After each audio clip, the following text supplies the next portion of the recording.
Hello everyone. I'm going to share my own perspective and experiences when I started my path and began my transition to the second cognition. By doing so, I hope to instill some inspiration that you are progressing even though you may not immediately notice it or feel like you are.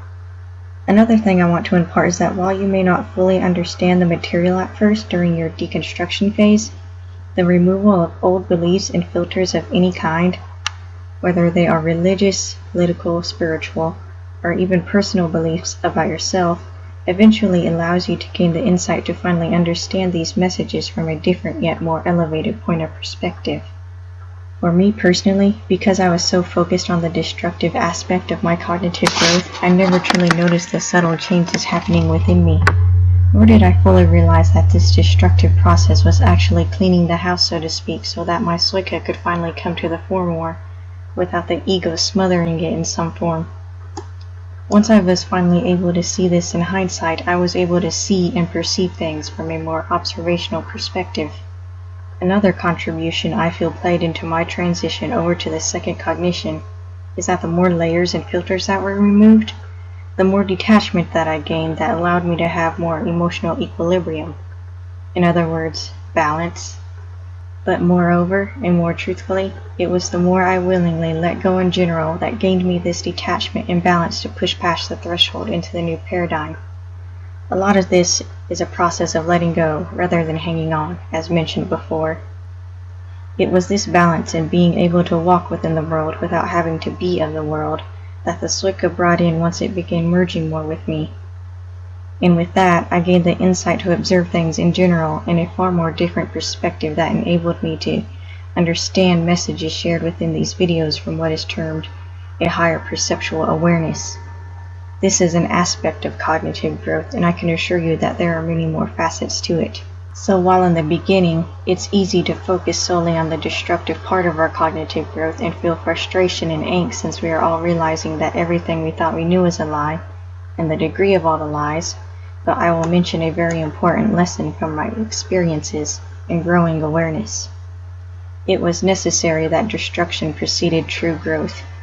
There is a popular saying that destruction is a form of creation, and on the path of cognitive awareness and advancement, and for the evolution of consciousness, but most importantly, your consciousness, this is a truism. You must literally destroy everything you thought you know about the world, but more importantly, yourself, to discover the true self within, to become a truly free individual that can claim their own power to create their own reality. There is a romanticized notion about being your own creator, but you also have to be your own destroyer as well. And when I and others say that this is a painful and destructive process, it is true. There is nothing romanticized about the process. If you are not willing to be the destroyer of your own ego and programming, then you will always be subtly controlled by the authorities of others. And remember, the word authority is derived from the Latin words auctoritatem, meaning influence or command, and auctor, meaning leader, master, or author.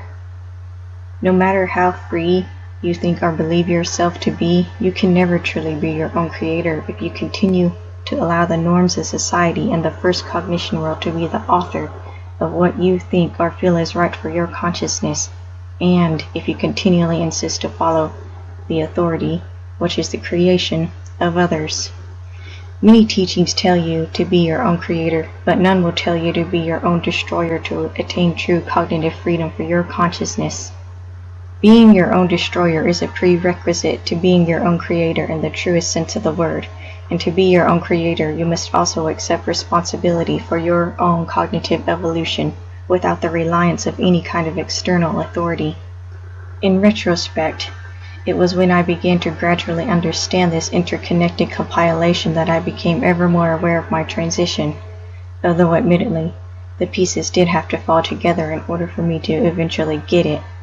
And with this message in hand, I hope that you are now better able to see the larger picture and how this connects together.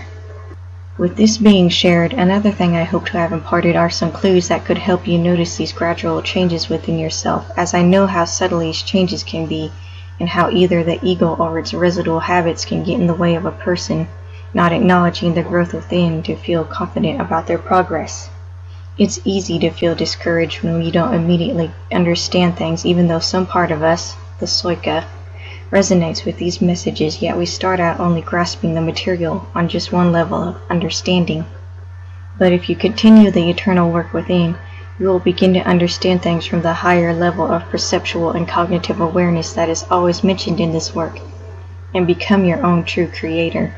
My own cognitive shift, for lack of a better expression, felt like a steadily growing crescendo that was building up underneath all of the stormy chaos on the surface. But it's important to know that everyone experiences this differently, so you will experience it in a way that is unique to you. And remember to keep in mind, willpower and intent is the key to success, alongside honesty with yourself.